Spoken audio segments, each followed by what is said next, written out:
Well, this very special guest with us, I finally caught up to him. We got him.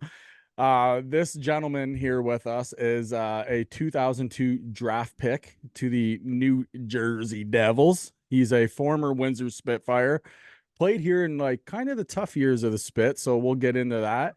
He's a former St. Louis Blue as well. Played over 330 games in the show, racked up 774 PIMs. Our buddy Cam Janssen. Cam, how are you, buddy? Hey guys, what's going on? I didn't throw in OHL champ too. Oh yeah, man. American boy doing that. Yeah, so you probably won that in Guelph, I'm gonna assume, right? Was it Guelph? No, I think I did that in Windsor, Did where you? I think I had the most PIMs and most fighting majors or whatever it was. Yeah, I think that was in Windsor. I think it was my first year, to be honest with you. I Yeah, could you be did. wrong, man. They all blend in.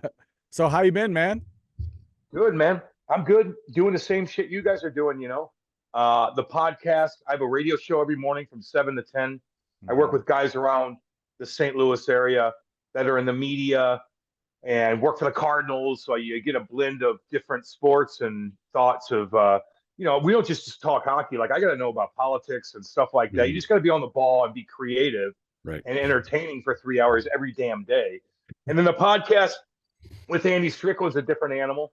We Mhm. talk to hockey guests, but we talk about everything leading up. But if it's hockey, if it's a big hockey week, then it'll probably be 95% hockey talk before we get into the guests. So you guys get the game, man. Yeah. It's fun. People think it's everybody's got a podcast, but if you can make money doing it, it's a fun Mhm. thing. Mhm. Yeah, for sure. Tell us a bit about your show. I'm curious. Fill us in. What are you Well, doing and what are you up to?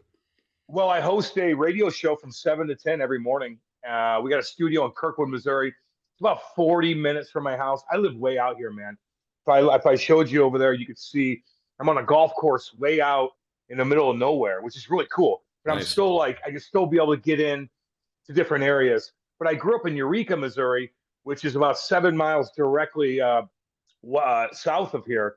And so I'm used to traveling out and coming back. So I'm kind of used to that. We love it, but the radio is cool, man. Like, but I kind of produce it too. We have a producer, but I like to kind of go through what's going on. What are some funny topics we talk about?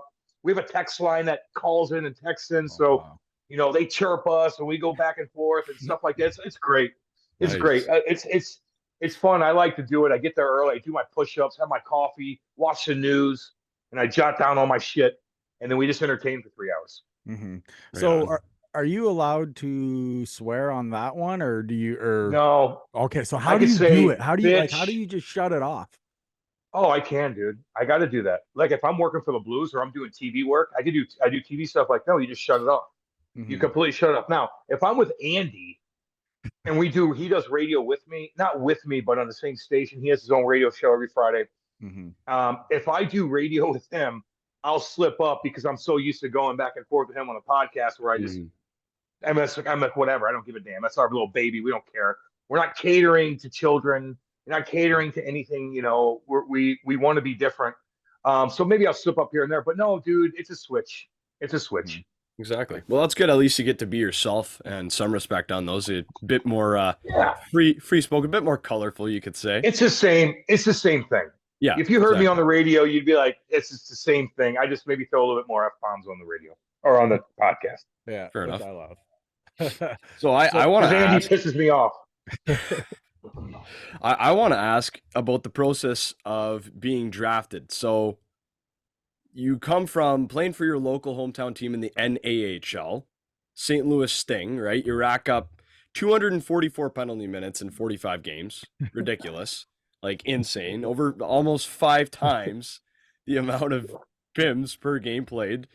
And then you go to Windsor your first year, and then you got 268 PIMs in 64 games. Talk about that rookie year in the OHL and then getting drafted that same year to the NHL. Well, it all happened really fast. I'm from Eureka, Missouri. My Mhm. parents never played hockey. No one I grew up with played hockey, but I was obsessed with the Blues. And so my dad's like, let's get you some rollerblades. So I'd rollerblade in the basement. I didn't start ice hockey until I was 9.5 years old. Think Mhm. about that. That's really late. Wow. I Yeah. went to learn to skate. I made a AA team, and then I started playing AAA blues, amateur blues here. Mhm. And we were traveling up to Canada all the time. We played in the Michigan National Hockey League. So I went from boom, boom, boom. And all of a sudden I'm playing AAA hockey and I'm scoring a bunch of goals and I'm Mhm. crushing guys with hits. And so agents would come up to my dad and talk to him Mhm. and stuff like that.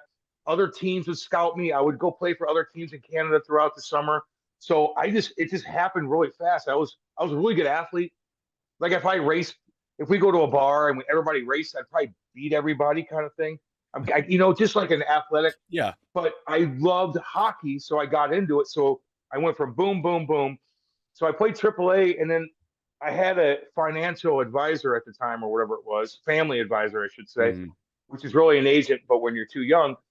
But he's like, listen, I got scouts up in Windsor that want to draft you into the OHL to me and my dad. And me and my dad are like, what? Like, what does that even mean? So I made the junior team here, the St. Louis Sting, and I just was, it was a shit show. We had 50 different coaches. We had like 130 different players. The team was going under. I was wearing like a bandana underneath my helmet with skulls on it, literally fighting everybody. I was so young, my dad had to drive me to the games, and I'm like beating up their heavyweights. I don't know how I did that either. I don't even know how I started that. I loved it. And so, but that year was kind of irrelevant. It really was because I was already thinking about getting drafted for my AAA years. So I just learned how to fight that year. And all of a sudden I go up to Canada, Mississauga, and I'm sitting next to Dustin Brown, who had the same agent, and we both get drafted. I think he went in the first and I went in the third. And I remember going up to Windsor, like, wow, where's Windsor at? All these jerseys are cool. Like, we didn't even know what the OHL was. But then the next year, I went up there and made the team. Mm-hmm. That's awesome. I Yeah. remember because like when I was really at the freaking games, like trying to go every week, it was like you, Josh Gratton, and I'm like, it was just teams would come in this old Windsor barn, right? It was Yeah. like teams would not want to come in, but then not only were the fans crazy in there, but then they had to come in and on the ice and they're dealing, like I said, with you and Josh Gratton. And I just remember hearing, oh, we got this kid from like over in the States and this and that. And then you come out and I'm watching you shit pump guys and I'm going, holy fuck, who is it? Who is this guy? Like, you know what I mean? And then then right there, I'm like, this guy may be one of my favorite Spitfires. And Beating you the ended up wheels, eh? being one of my favorite Spitfires. But Yeah. I was glad that I got to watch you for what, 3 years, 3.5 years here in Windsor. So it was Yeah. awesome. Yeah. So that was the first time when I went to Windsor, living with a 75-year-old couple who, my parents were lenient, man. Like Mhm. I was a crazy kid, but disciplined. I was crazy, but disciplined. If that's even Yeah. possible, I really was. But I'd go out and I'd do this, and I felt like I was 25 years old when you're 16. But I lived with this family up there. I was in a new country. I was homesick. I was fighting everybody. It was the first time I went on the ice and I had a crowd in front of me. I felt the energy from Mhm. everybody, man. Like the fans loved it, and I loved it. So I fed off of them. I would always do autograph signings. I would always go talk intimately with all the fans. I'd Mhm. act like I knew them for 20 years or whatever it was. So I had a good system down, and I just felt it, man. So it makes you brave when you know you have a crowd behind you like that for the first time. I love the attention. You know what I mean? So Mhm. so I just did it, but it was a wild scene going to high school up there. It was crazy, man. And then the next year, you want to ask a question, but the next year you get drafted and you sign. They Mhm. signed me right away, the Devils, for a couple hundred grand. And so I had all this money. I bought a big ass truck. I was going to high school up there. I had a cell phone. No one else had a cell phone. I It's would park awesome. in the teacher's parking spot. Oh God.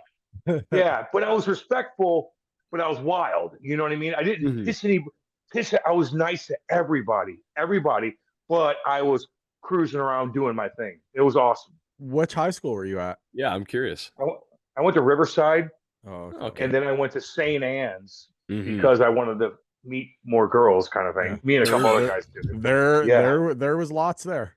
They're I know. they're No, we still had a one good of time. the high listed places locally for that Yeah, respect, but that's Uh, yeah, I think now they're Yeah. officially partners to the Spits, kind of. That's kind of like Oh, the really? billet.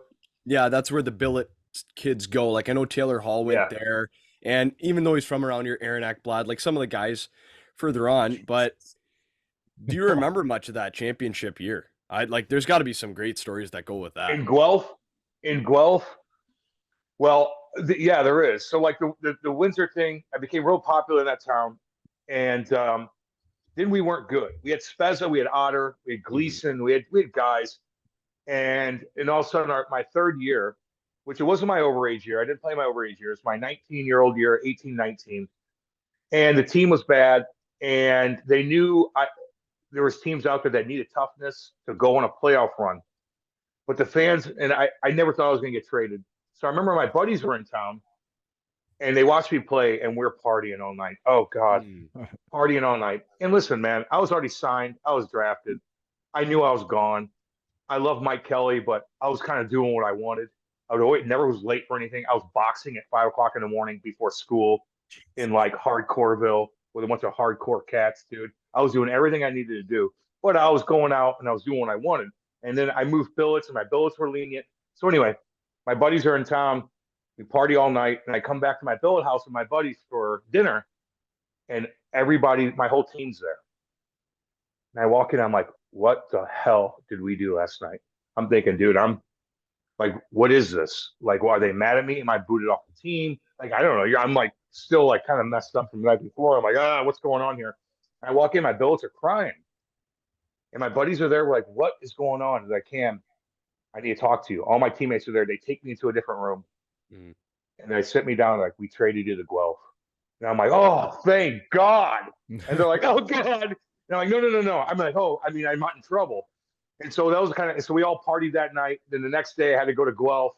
And the difference between that Windsor team going to Guelph with Ryan Callahan and Marty St. Pierre and God, Nico Tuomi, we had so many NHL guys. He wasn't one, but Daniel Paille to Ryan Callahan. I mean, just a ton of guys. I'm sorry. And then who else do we have? I know I said Ryan. Who else do we have? We had a bunch of guys. Anyway, I go in that locker room. Too. Danny Girardi. Yeah. Yep. You're right. It was just a different element. Everybody was like disciplined. It was awesome. And they put me on the first line for a little bit. And I was just getting penalties, man. And so they found a line with me and Kyle Spur and Jacob Voorhees, who was a first-round draft pick too. I don't think he made in the NHL team, but at juniors, we dominated, dude. We were crushing guys. Nobody looked at us, man. I was fighting everybody, doing things. We played London that year against Corey Perry. They were the powerhouse too. We beat them in Game 7. I think I scored a big goal in that game. Like I had like 50 minutes of penalties too, which is god awful, but it doesn't matter. But yeah, we won that thing, and against Mississauga, we beat them in 4. It was cool. We went the first round against Owen Sound to 7. Then we beat Plymouth 4 in a row. Then we went to London and went to 7, which was a crazy series. And then we shit kicked Mississauga and had a good time. And you got to wait a month, to go to the Memorial Cup, which is in Kelowna, which is awesome. You got to wait a month, and we're doing our thing. And we go to Kelowna, and I think we lost a couple times in overtime, and Kelowna was great, and they beat us. But what a cool thing to get a championship there, man. And that catapulted Lou Lamoriello and the Devils looked at that and they're like, yeah, he's ready to come up. So a couple years later, I made the team too, the Devils.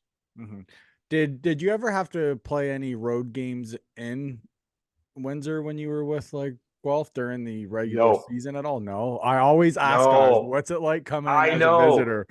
That would have been bad. No, I didn't. But they played us in Guelph, and the whole crowd came up, and I did a big thing afterwards with everybody, all the fans and stuff. And you look at me in the NHL, but in juniors, you're huge.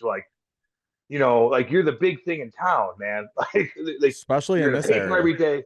Yeah, dude. They loved it, and I was so responsive to all the fans, where they all came down. My family was up. I scored a big goal on the power play, which is bizarre. I had my girlfriend at the time in town, which was a stupid idea, but it's all good. But it was fun, man. It was a good time. My parents got to see a lot of cool games. They did. I love it. So you're talking about fighting all throughout your junior career and stuff, and did you grow quick? You're 6'1", 215. Your stats say. What are you? No, I'm 5'11". I'm 5'11" and a half, homeboy. I'm not gonna lie. 6'1", yeah, right. I wish I was. No, I'm 5'11" and a half. I'm under 6 foot. So, I had to have a game plan, dude. I can't just go toe to toe with Brian McGrattan. I gotta have a game plan. He's got a 6-inch reach on me, man. So I had to be strong and be able to throw with both hands and box. That's why I box all the time, dude. I created a hockey fight lessons here with a bunch of my shit kicking boxing buddies that own gyms. And me and all these NHL guys in St. Louis would go there and learn how to hockey fight. So we had our own hockey fight training. So, dude, yeah, I was ahead of the game. That's sick. Yeah. Right on. Yeah. How hard was it when you would fight, like from the OHL into like the AHL, the NHL, like how, like cause you get tagged, right? Like obviously if you fight, you're going to get hit at some point. Like you're not going to dodge everything. Right. So do you find it was it a huge jump for that aspect of it? Or was it kind of the same? Not for me. I was ready to go. I became a man strength-wise, not mentally. I'm still learning how to be mature, dude. Me too. Don't get me wrong.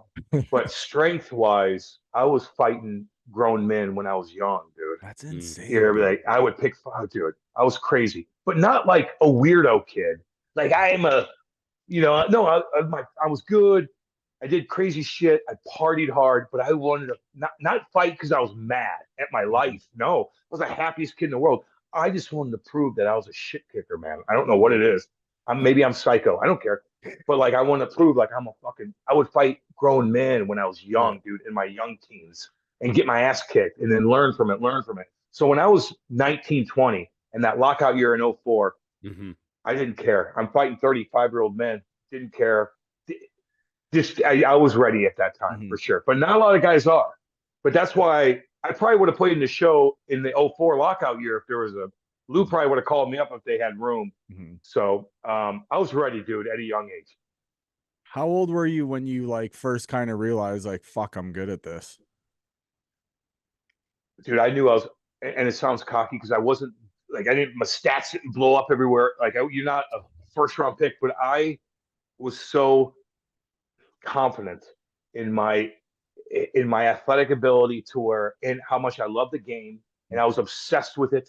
I even stopped going to school. My parents just accepted it because they knew I was driven, which is dumb to do. But I was in my own world, man. But I knew at a young age, probably when I was 13 or 14, like, yeah, I got something here, and I can't wait to learn how to fight now because I know I can score in AAA, and I'm going up playing against Rick Nash in Toronto, and I'm scoring and I'm doing things. But I know that there's skill levels here, and no one's teaching me. Like my dad wasn't like, hey, this is how you get the puck off the wall. No, none of that, dude. I was rollerblading in the basement, just learning shit on my own, watching the Blues, So like skill wise, man, I really had to work on that. But the toughness and the skating and the hitting, I was way ahead of the game. Love it. So if you're born in 84, you were watching the Blues when they're real good then. Like when they trade for Wayne Gretzky and they got Shanny and all those guys. Shit. When they had fucking Holly cruising around with Chaser and Twister. Holly with that sick mullet. Are you kidding? Dude, I'd watch Twister, man. I'd watch it. My dad, they'd come down the warm-ups. We're watching him through the glass. Like I got my buddy, because my parents couldn't afford seats there, but they knew people maybe that were construction. They're like, hey, take Cam to go watch. And my dad would do it. And Twister would piss pump guys. Oh, God, take his jersey off. Flex for everybody. I'm like, oh my God, that's awesome. Brett Hall had his mullet, scoring 86, 70 goals, Chasers cruising around. I got obsessed with it, dude. Obsessed with it. I'd order my dad Christmas hockey fights from Don Cherry. I'm a Eureka boy. No one even knew who Don Cherry is around here. They still don't, for the most part. Maybe the hockey fans do. But I'm in Missouri, dude. We're not even close to Canada. This hockey, because people like hockey because they like the Blues. It's changed now because you won the cup and there's a ton of kids that play, but no one knew shit about hockey where I grew up. Nobody. It was NASCAR and baseball and football. That's it. So I got obsessed with hockey fights from Don Cherry and all that shit. So it was just a different animal growing up here, man. It truly was. But now it's completely changed. Those old Rock'em Sock'em videos, right? That's what I was going to say. I think every single one of those. Well, you got to think, man, like the Blues came here in 1967. I Mm. was the first one born and raised to play in the NHL, and that was in 2005. And I was the first one to play for the Blues from St. Louis, born and raised, and that was in 2007, 8. So it Wow, took that long to get a kid to the NHL that's crazy. from having a major hockey team, an NHL team in St. Louis. And now there's a ton of them. Yeah. That's nuts. That's crazy, man. Yeah, it's cool.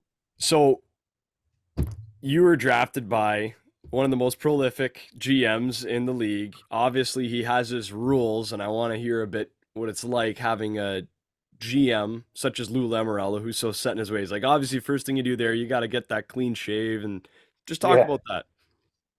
he was perfect for me. Mm. I remember like meeting with him in Toronto during the meetings. I met with a bunch of teams, and I remember getting drafted by them, and he looked at me. He goes, "You look like a hockey player."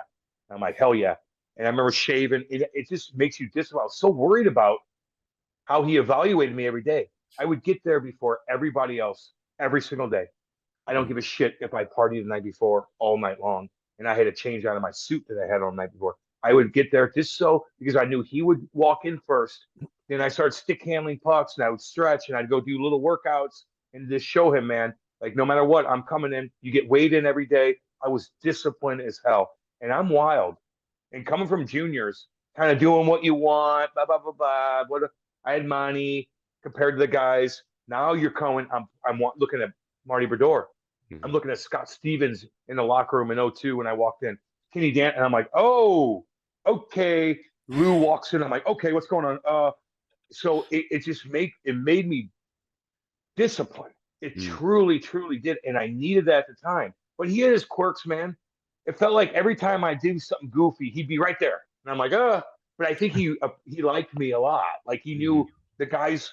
I was good in the locker room. I would do anything for the team. I was disciplined, never late. But he knew I had a party side to me too, and I was a Mm. little wild. And he accepted that and kept me on my toes. And I just, it was perfect for me. It Mhm. really was. I love that man. And I know Biz is chirping him right now for being Oh this, yeah. that, and the other because Yep. I know, but he is, and maybe he does need a change if he's still going to do this. But at the time, for me, he was perfect, and I love that man, and I love his son too, Chris, who was Mhm. great with me in Albany as well. So, he makes you a better person and player, just so you know, Why Wow, is that's he so awesome. against like facial hair? because he's hardcore, man. Because George Steinbrenner was the same way to the Yankees when they Yeah. dominated, and they were buddies. And he's like, "No, we're gonna be disciplined. Untuck your jersey." I used to want to like roll my sleeves up, blah, have no bucket and warm up. No, everybody looks the same. Everybody Mhm. dresses the same. Everybody looks good. I was doing radio for the Blues in Pittsburgh the other day, and the guys in the Blues are cool as hell, but like they just, they dress the way they want to dress. I remember sitting in the lobby in Pittsburgh and the Islanders all walk in. I'm like, who is this? And they were decked out, shaved. They look classy as hell. I'm like, that's Lou's. Okay, those are the Islanders. I'm like, oh, there's old boy and Martin and those guys. And I see Mhm. Lou walking. I'm like, yep, they look sharp, dude. Mhm. It's a mindset. It's a discipline. It's a state of discipline that you need. And I don't care if you're making 10 million, you're making 750. You are the same, and it's the crest. And I know that's corny and cliche, but Mhm. it's so true in Yep. his mind, and it's worked for a long, long time. And so again, times change now. It is what it is, but maybe he could change up a little bit. But back in '05 to when I played, it was perfect for So me, and that's all I could say. So look good, feel good, play good, right? Yeah, yeah. No, you're a team. Everybody looks the same. Like exactly. Mhm. I'm talking Jersey. No, we're Devils. We're Yeah. not you doing your thing and looking different with your neon whatever it is. No, this is what we're doing. This is our rules, and you're going to obey them, and we're going to be successful. Well, And we were. and that's how you establish like that team mentality, right? Because then you'll get Yeah, people who end up, oh, they'll step out of line. Like that's what happens with teams who have a lackadaisical mentality of, oh, we can do what we want, or this isn't our year. We're not gonna. No, it's regardless of the fact where we're gonna place in the standings, we've got the same goal. Go in, win the yeah, hockey game, and we're gonna look good doing it, right? So, yeah. He's not the only one. Like there's big companies that do the same thing, and they're successful. And again, mhm. times have changed, and you have to adapt with the times. But at that time, no, man, just be disciplined. And then Mhm. you're always thinking about, we got weighed in every day, dude. So That's At night when I crazy. got people calling me or girls are calling you and they're like, "Hey, come in," I'm like, damn, dude, like I can't do that. You beautiful woman, but I can't do it. I can't Mhm. because I'm thinking of Lou, and I'm like, if I go have a bottle of wine with her, it's gonna put on a half a pound, and if I put on a half a pound, that means I can't eat this, and that if I don't eat that in the morning before I get weighed in, then I'm gonna be don't have energy. So it all like connects, and you're like, no, I can't do that. I'm not gonna answer this phone call, and that was good for me. That was good for me, and you not just me, probably a lot of other guys too. you were gonna get some freaking cardio if you like went over there too. Don't lie. Yeah, who knows? Maybe I would have lasted for 2 seconds, like a jackass, like I usually do, and then you're like, well, see you later, or what do you want to do Oh, now? Drink, that's so So funny. Oh yeah. fuck. That's So good. did they make you reach like a set weight goal? Like did they take your Well, height measurements and then they say, boom, you have to be within 5 pounds of this for the rest of the season? yo, god dang right, hell That's yeah. how it I goes. remember going. Yes, I walk in, I'd be 212 in training camp. Wherever you walk in for your blood work and whatnot, you get Mhm. weighed in. Okay, that's where you're at. That's where you're at then. And he would evaluate you, and maybe the strength coach, but maybe you should put. There's some guys that put on some weight. Mhm. Like not everybody's the same. But for me, I was big enough, and he liked me light because I was able to get around and hit guys more. Now, when I'm fighting a guy that's 260, maybe I don't have enough strength because I don't have those pounds on me.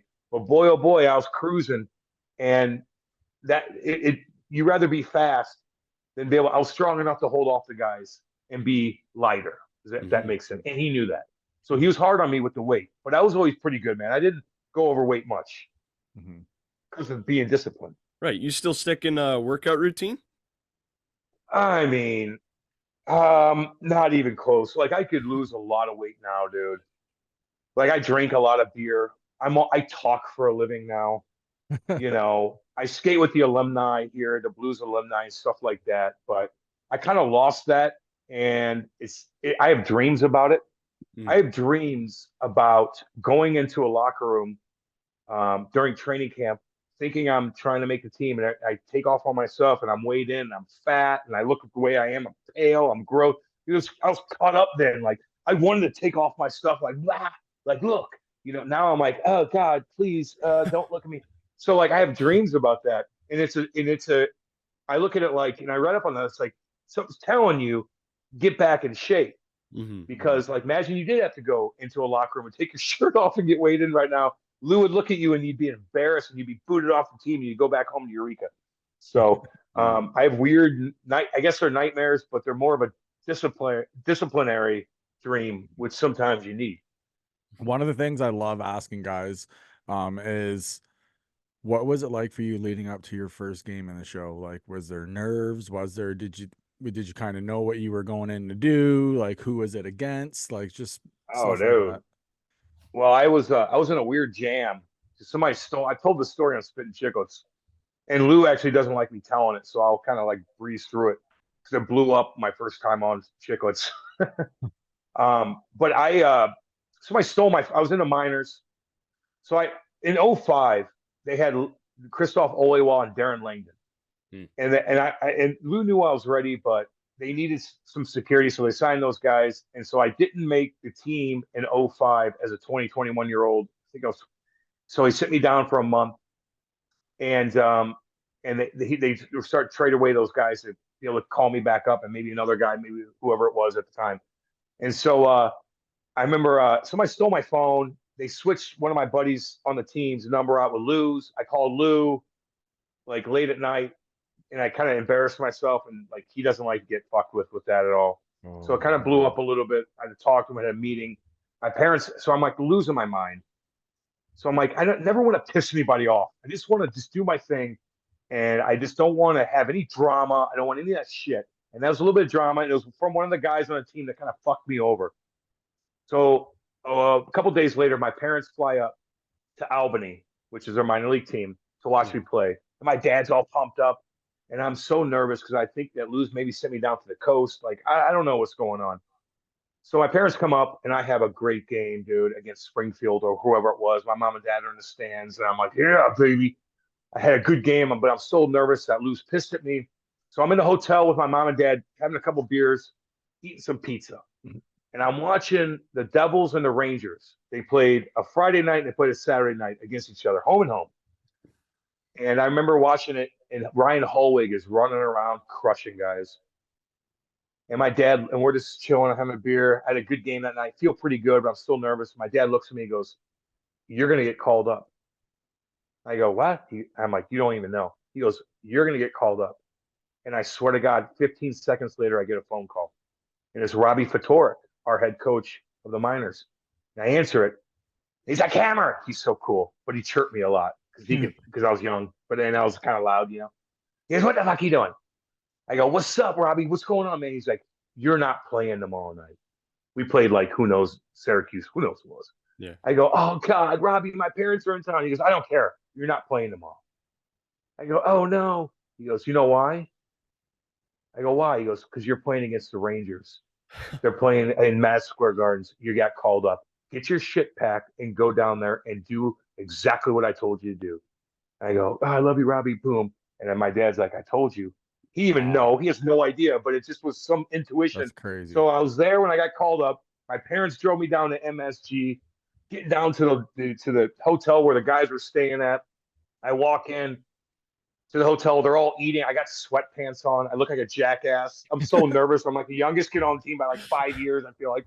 So I walk in there, and Richard Matvichuk looks at me and goes, because they must have lost 2 games in a row. They were dominant that year. They were loaded. Mm-hmm. And Richard Matvichuk, I'm the young kid walking into the dinner, and he looks at me and goes, "Is this our savior?" And he looks back, and they all start laughing. Don't even say a word to me. And I'm like, "Oh God." I was so fucking nervous, man. But then I talked to all the guys. My mom and dad got to see me play in Madison Square Gardens, my first NHL game. They were in town. Pretty cool. Mm-hmm. And you're pretty cool to have your first ever game at MSG too. One of the no shit known sports arenas. Not to mention the world. biggest rival of the Devils, right? So you know what? It's crazy. While we're in MSG talk, how did all that shit go down at the opening face-off when you guys had like 3 fights at the same time? Like, how did all that go down? Well, that happened like a couple times throughout that year, but it was just me and Eric Bolton fighting Krusty and Rupper or whoever it was. Yeah. But the big one, when we all fought with Ryan Carter and Stu Bickle, yeah, we literally were fighting these guys left and right all season. They were good. We were good. It was just a built up. Look at this big boy, by the way. That's probably like $50 in Canada, just so you know. But so anyway, we get to MSG, and we've been battling all year. 2 really good teams fighting for first place. And I remember sitting in the locker room, and we're looking at each other, and of course we have to solidify our lineups first. So Pete DeBoer is probably like, "Fuck it, let's get going." So they put me, Bolts, and Carter starting the game, and then they put out Krusty, Rupper, Bickle, and then we're just in warm-ups, and we kind of know what's going on, and it's not like we just look at each other in the locker room. It's like, let's start a brawl, dude. Let's just ask everybody to go. Let's get something crazy going. Who cares? Mm-hmm. And we're like, yeah, okay. So we went out there, and I'm like, I got Krusty, or I got Rupper, and then we kind of switched around a little bit during the face-off, and they agreed to it.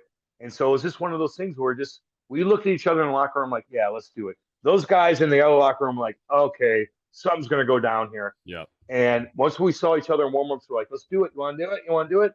And they all agreed. So the shit hit the fan. It's fucking nuts, but I do think a couple guys love that, except for one guy on the team. Who do you think it was that didn't like it on our team, on the Devils? Elias. No, it wasn't. It was Marty. I'm not going to have you do it. Why do you think that is, though? He usually loves fights, but it took 30 minutes to clean up the blood, to clean up everything. Got cut bad, right? To go through all the bullshit. Right. And Marty's like, I love that, but then I got cold and my groin started to hurt. He's like, damn you. But he was joking about it. Mm-hmm. But yeah, so everybody loves that shit, man. That place was so loud. Oh my God. I had my wife at the time. She was my girlfriend at the time, but she was there with all our friends from Jersey and stuff like that. They all got to see it live. It was wild, dude. That would be. But Marty's like, damn it, dude. I almost pulled my groin because I was warmed up, and then all that shit went down, and he had to wait 30 minutes not doing anything. Yeah, exactly. Well, not to mention you guys can't afford him going out. You didn't even have a backup. Yeah, I think we Their had. backup goalie would play like 2 games a year. Yeah, yeah. I mean, so we needed Marty. Yeah, So exactly. like in a way, like it's still tough on the goalie when you sit there forever. But Lundqvist had to go through the same shit too. Mm-hmm. Did So you what's open? No, go ahead. Go ahead. sorry, no, you go ahead, Ant. No, I was just gonna ask him if he opened his beer yet. Yeah, I did. Oh, okay. Big old boy. I I didn't get these know. at the gas station. How much do you think that is at the gas station? 250. 139. Come on. American. Isn't that What nice? what size is that one? Like milliliters. 24 ounce. So 24 ounce. got here it's milliliters. So is that what 750 here? It's a big boy. No, It's a it's couple. bigger than It's that, 2 in Ant. 1. I didn't know because I didn't hear the yoink, so that's why I was waiting for the No, I yoink. said it. Oh, did I you? said no, it. Fuck, 750 I beer, missed right? it. I'm out of it. Yeah. It's recorded. All right, Tris. Sorry, go ahead. So no, I was just gonna ask him. So, what was it like getting after you get sent back down to the minors? You play for the Devils 2 years, and then you get to go back to your hometown. Like Oh God. that must have been. Just talk about that. Well, it set me up for after hockey big time, dude. Mm. Like I'm a hometown kid. I was the first kid ever to make it. First kid ever to play for the Blues. Born and raised here. I come from a blue collar family. My parents didn't play hockey. They didn't know shit. So it's like a really good story.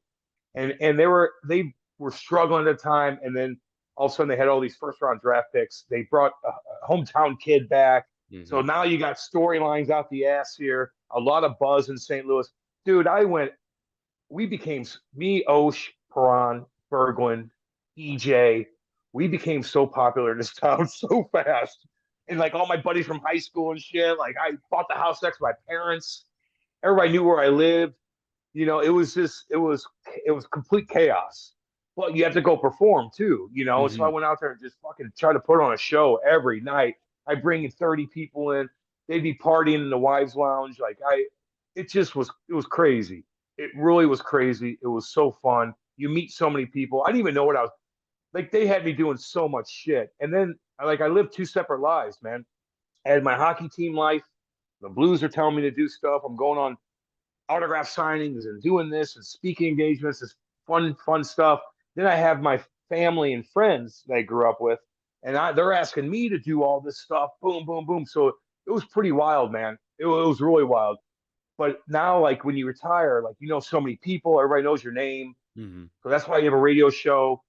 That's why I get to go do engagements with former Blues and whatnot, and make money doing this, make money doing that. I'm not like I didn't make that. I spent a lot of money when I played, so it's like I had to start from scratch when I retired, basically, because of all this craziness that went down. But it was perfect. And 3.5, 4 years here was just enough time to really make my mark for after hockey, Mm. and I was just nice to everybody, and I would say no to nobody. Like I was, Cam, do this, yes. Cam, do that, yeah, I will. Cam, help this kid out, okay. And people take advantage of here and there, and now I look at it at 39 years old, and now I'm kind of like really picky on different things. Like I'll do Mm-hmm. as much as I can, but I just said, fuck it, I got to do as much as I can.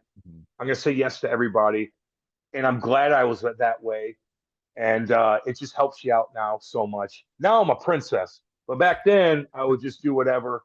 But it was great. It came a little too much, man, at times. Like don't get me wrong, but I had a great time. We had a fun team, and now we're all still buddies. So it was awesome. Mm-hmm. But That's grabbing cool. that shirt, looking at it, like St. Louis, the big blue note on it, and then you turn around and you see your last name on it, being from St. Louis, and you slide it on for that first time, and you're like, "Fuck yeah, this looks good." And Yeah, then dude. you go out for the warm up with St. Louis. Did you go no lids for the warm up? The first one, I think I did have a helmet on, but then I was like, nope, I'd have my shit fucking Oh pulled up, yeah, tucked fucking, in, it's a baby. show Like, out what's here. up? Rolling my fucking stick around, saying hey to people in the stands that I knew, like, what's up? My old football coaches, my old Love it. track coach, my wrestling coach, my family, my cousins, your girlfriends, you're this, you're that. You're like, you're the man, baby. Oh, it was awesome, man. Love it. I mean, then everybody wait for you afterwards, you high fiving. We'd all jump in a bunch of SUVs and go party all night in St. Louis and say hey to people and be nice to everybody. No one Mhm. fucked with me. I never got into a fight at a bar. I mean, a couple people did a couple weird things to me, and I just look at the bouncer like, get him out of here. Yeah. But we were there to talk to girls, man. You know, and be nice to people. Always be nice to people. I'd always talk to the bartenders and owners and stuff like that, just to show that you're a real dude, you know, and you're from there. And so they always took care of you. I always had somebody that takes care of me. I always had somebody that drive me, even all the way back to Eureka when we party all night. Like I'd always have somebody. So like I had a good system. Well, not really. I just wasn't driving. You know, he did. You know, or she. But yeah. So it was wild for a bit there, man. It truly was, but it was all good. It was a rock star life in my own bubble.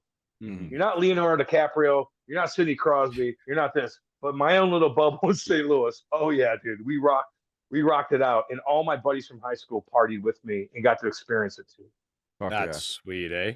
Fuck So, yeah, in all my all- in family. all- Hell yeah. In all your scraps, who socked you the hardest? Oh, I was gonna ask that too. I never got knocked out in a fight. The only There you knockout I've ever gotten into was by my own teammate Brad Winchester, and you can look that up on YouTube. It's god awful. Really? We ran into each other, but who caught me? Colton Orr caught me one time. Colton Orr caught me one time at home. It doesn't look bad. It doesn't need to look bad to get fucked up. Just so you know, Right. you don't need to be buckled like this. No, sometimes you get rocked. He hit me. I remember going and hey girl, and I fucking fall, and he hits me in the back of the head, and I slam my head on the ice, but it doesn't really look bad. And then I remember spinning that night, and I remember driving home with a bunch of people after the game, after going out, and I start spinning, and I puked everywhere. And I'm like, oh boy! And that wasn't from boozing. That wasn't from that was a concussion throw up. Yeah. Which, if you're throwing up, that means you're rocked pretty good, Yeah. right?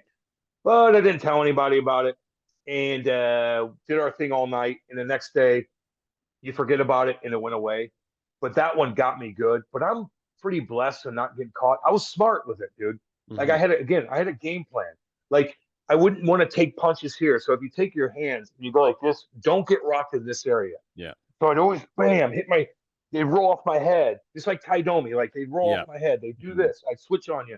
So I really never got caught too square in the face. Although a couple times I did. I'm like, okay. But I also trained myself to where if I get caught with one, you go black. So if you get rocked, your head rocked. Yeah, Sometimes you go black. Yeah. Most people will be like this. Boom, what do? You automatically think go down. I trained myself to stay up. And so I get hit, and I'm like, okay, I'm back at it. Okay, I know where I'm at. Okay, let's go. Jesus. So it sounds kind of morbid, but no, that's how boxers do it. That's how UFC fighters do it. That's how you need to do it. So I was pretty smart without getting really caught, but sometimes it's inevitable. It truly is. And but yeah, like he caught me good. Brian McGrattan caught me a couple times. I got caught in juniors a couple times. But then I started really catching guys bad. So I was pretty good about it, man. I got lucky. That's all it is too. What about what about an actual hit? Like who hit you that you were like, holy fuck, shit, what a body check? Like is there anybody that threw you off guard that you didn't think it hit that hard? Yeah, myself. I hurt myself more than anybody else hurt me. Now you gotta understand, I didn't have the puck that much. I'm not having the puck 20 minutes a game. But people are always mad at me because I was always able to catch guys. So they always wanted to, maybe some guys would want to get me back. But the hardest I get hit is when I went to hit a guy and I'd miss and I'd slam into the boards. Or I would go to hit, I'll give you an example, Dustin Bufflin. I remember this was before he was anybody. This was the minors in Norfolk. And I remember I'm crushing guys at this point. I got my groove, man. I'm fast. I'm going to get low and really explode through guys. So I see big Dustin Buff. I'm like, who's this big fuck? I'm going to get him. So I remember him coming around the net, and I'm like, here it comes. And he knew I was coming the whole time. And he laid his 260-pound shoulder into me. And I go, bam! I go, oh! And he steps over me and goes, plug. And I go, oh, God. That was a wake-up call. Dustin Bufflin, who's cool as hell. Yeah, he caught me bad, dude. It was a reverse hit. Yeah. Sometimes those reverse hits get you. Mark Stewart got me one time in Winnipeg, where I just dumped the puck, and I'm like, let's go. and I invited the hit, and he caught me, cracked my sternum.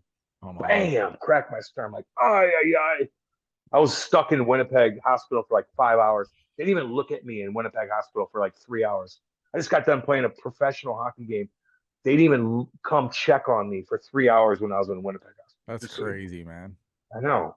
I don't know what that was all about. All the guys are waiting on the tarmac for me. All the Devils players, and they got to wait for me for 3 hours, basically. Oh man, it's horrible. Oh, that's got to be rough walking on the fucking. I know they're all like, "Gee, thanks, too. Cam." Yeah, like we got a game the next day. You know, we got to get to our city. You know, that was one of the things too that I remembered from you, and I give you full marks for like answering the bell, was the was it the Thomas Caberlet hit? So you hit him, hurt him pretty good. But when you went, so did you know going into Toronto the next time you guys met up, did you know, like, obviously you were, was it or was it, who did you fight? Belak. Yeah, it was Belak. That's who it was. Rest in peace, baby. Yes, he was unreal, that guy. Yeah, I remember watching you and him go toe to toe for probably a minute and a half at least over that. Yeah. So, but he came like right off the bench. Like you were already standing there dropping your gloves. You knew it was coming, obviously, right?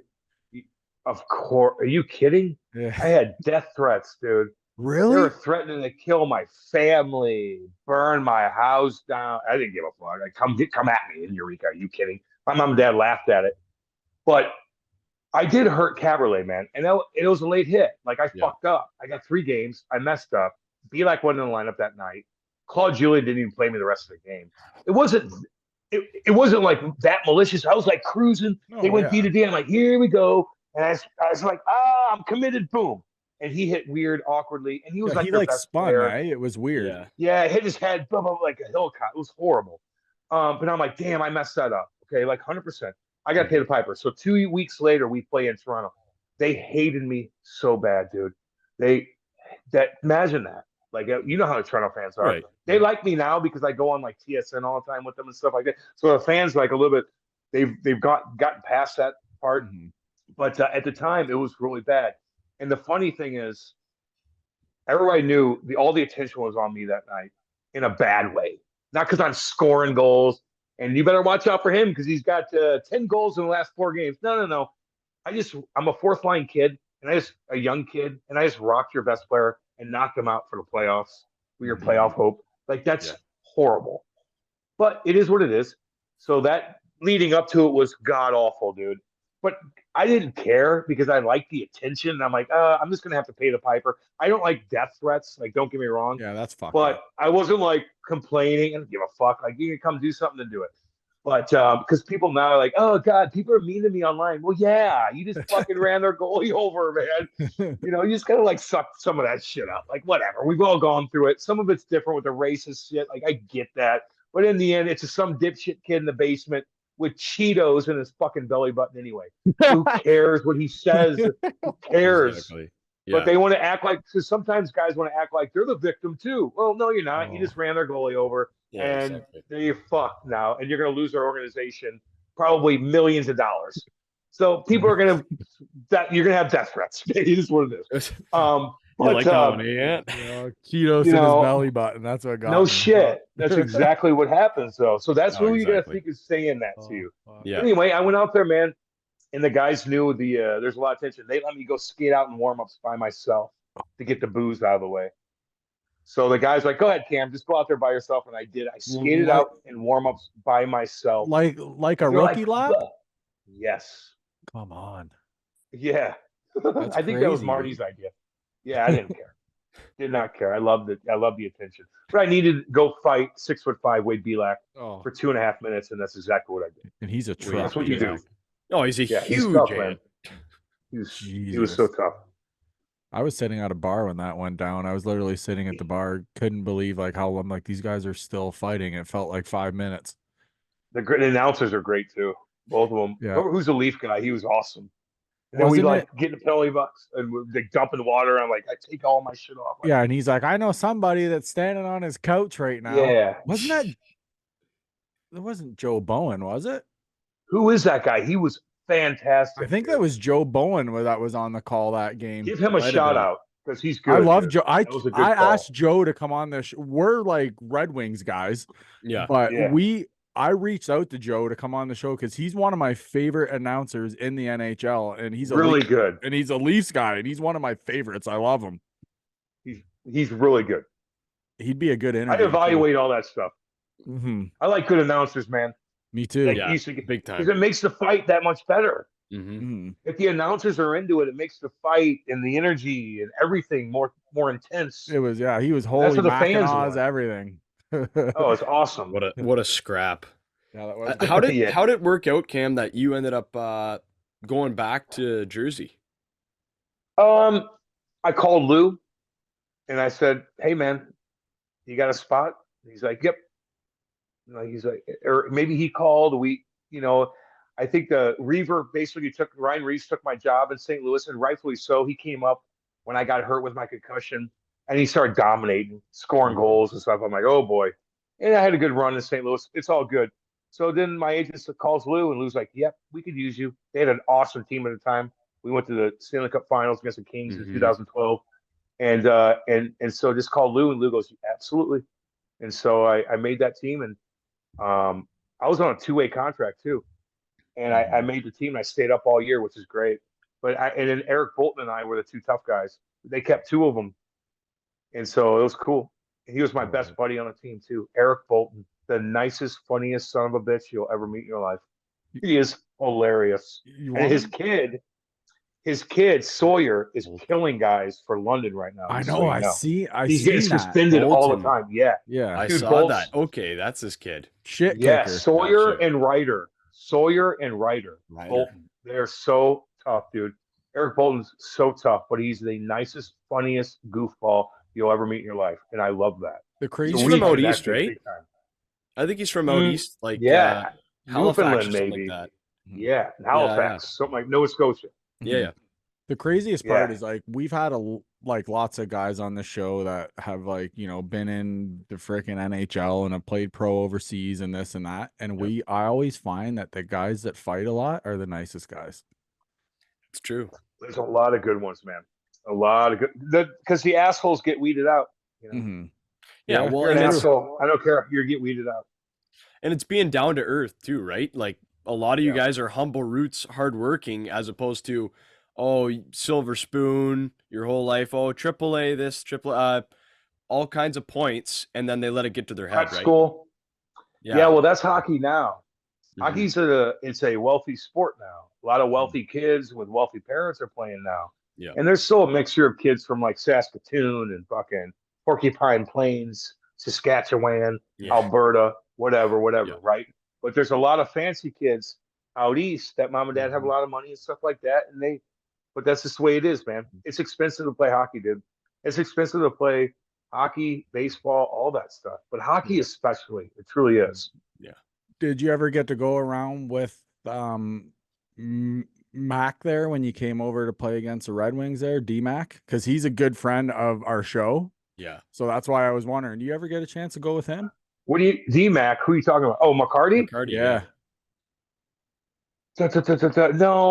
No, we played against him. He's a good dude. We had him on the pod too. He's awesome, man. Yeah. But no, I don't. I think he was playing for Calgary. They had other guys. I think Andre Law I fought all the time, but I have all the respect for him. Dude, I grew up watching him, man. I love him. I grew up watching him. Yeah, kill the fucking Blues is what they did. You know, Yeah. it was heartbreaking. Like with CBY Eiserman when we had Gretter and all those guys. Yes. When bar down, we were in bar down from the fucking blue line when Gretter turned the puck over in the neutral zone. That was devastating for St. Louis, dude. Trust me. So I always looked up to Darren McCarty, man. I like him a lot, dude. I know he's doing a lot better. I know he's been through some ups and downs, and he's a down to earth, cool cat. 100%. So that year, you were talking about that 2012 team that went to the Cup final. Did you see any playoff games that year? No, I was a black ace, which is yeah. the worst thing in the world. Because Eric Bolton and I had to take care of all the young kids, but we'd still travel with the team. So we were getting bagged every day by Adam Oates, man. But it was fun. OT and I and Bolts and a couple other guys, would play 3-on-3 for hours, dude, and get bagged and then play three. And OT would play with us and chirp us and keep us motivated. And then but that dude, that was so painful. Hmm. Like you're like, oh my God, what is going on? Like Yeah. we're just getting bagged every day. You're not part of the team. But then Lou and Pete DeBoer wanted me to go into the locker room before the games and give a funny pump up speech before the games. Hmm. And that is like the most like that was dreadful for me Hmm. because I had to go down there. Everybody's got their towel over the head, such serious, and I have to go be like, okay, guys, like a clown. But they wanted me to do it, and so it's a good feeling because they want you to. They know the guys like you and appreciate you, and you got a Mhm. sense of humor and make them laugh. They felt like your presence would help them play better. So Right. that's as a business, like you want your boss to want you to be around the big boys. So that was the most difficult damn thing ever. Never mind fighting guys. Going Yeah. down there and trying to entertain the players before they went and played fucking LA in a Stanley Cup final was the most difficult thing I've ever done. Mm-hmm. Yeah, talk about like you got to calm their nerves, right? By loosening them up with those speeches. I'm sure that's what the idea was. And not to mention you got like generational players. You got Ilya Kovalchuk in there. Yeah. Like that team was a wagon. Eliash and did they have a young Parisi, Parise too, right? Yeah, Zach Parise. Did you ever Clarkson. Yeah. play with Scotty Gomez? God, yeah, man. That's Okay, my I knew boy. you did. Okay, so we had him on like early episodes and he was fucking Yeah. awesome. So funny, dude. He's one of my favorite guys ever I played with. He chirped the shit out of me when I first came in. But we hung out a ton, man. Scotty Gomez so funny and witty, Alaska boy. Mm-hmm. Although you look at him, you're like, are you an outdoorsy guy? He tells me he's like going on these hunts in Alaska. I just can't picture it. You know what I mean? Yeah. He seems like a city boy to me, but he's an Alaskan guy. He was so funny, dude.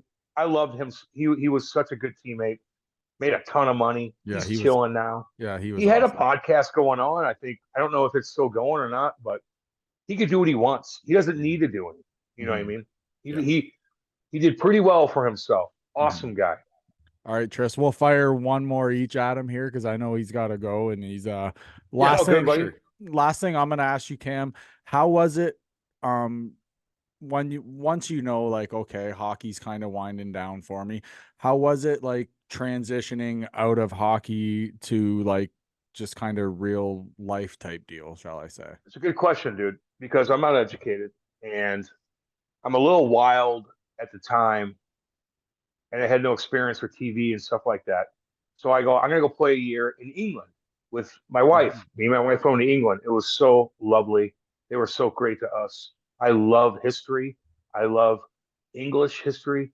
I Mm-hmm. do European history. I'm obsessed with it. I'm obsessed with castles and war and things like that. Not that I like war, but I'm curious of how everything came about throughout history. So it's not like I'm like, yeah, war's great now. Hell no. No, Hmm. I want to be chill. I want the US to be as chill as possible and maybe chime in here and there just to keep everything settled down. That's how I am. After 9/11, a little bit different. Now I'm like, nope. But we went over there and saw castles and stuff like that. I busted my ass. I didn't miss one shift that whole year. We won two championships out of three. And when I got back home, I signed a 2-year extension with them. I was going to be their captain. They had all this stuff pumped up. Then I got all these job offers for radio because I played Mm. here and Yeah. they knew I had a personality. And so I got job offers for radio and I was like, I have to start my career now. But for most people, dude, that's got to be very difficult. I was lucky enough to play in my hometown. So I knew enough people to where I would get job offers. But if I had to go back to Saskatoon or if I had to go back to Little Rock, Arkansas, where not too many, and I didn't play there, it would have been tough. It would have been tough to figure out what I'm good at and what not. But I knew I was pretty good at radio. I knew I was entertaining enough, and I knew I was curious enough to know a lot of other things in life to be able to entertain people. So it all worked out, and now we're just man. You talk for a living. Mm-hmm. It's not bad. It's not a bad gig. Not at Awesome. all. I honestly, I think my last question, it's a bit of a deep one, but what are your thoughts on the current status of fighting in the NHL and like do you think it should be implemented more? Do you think it's there like not enough or should they dial it back a bit? Like player safeties along those lines. I don't even think about it. I watch the game now and this is me, dude. I'm hardcore, Mm-hmm. but I'm not. I've accepted it. Like, there's no big boys where dude. When we used to go, it would be so pumped up before a game. Like, everybody knows, like, these two guys are gonna go. You're in warm ups. Everybody's like, there they are. Yeah. Like, it just was it was a boxing match inside of a game. Like, it was completely different. Now it's not. I don't mind I like the emotion. I want guys to go down. I love hits. I like emotion after whistles and stuff like that. But the square offs now, they're okay. Like, it doesn't. I don't think about it that much. The game's fun to watch. These games are fun, man. That game last night against Boston and an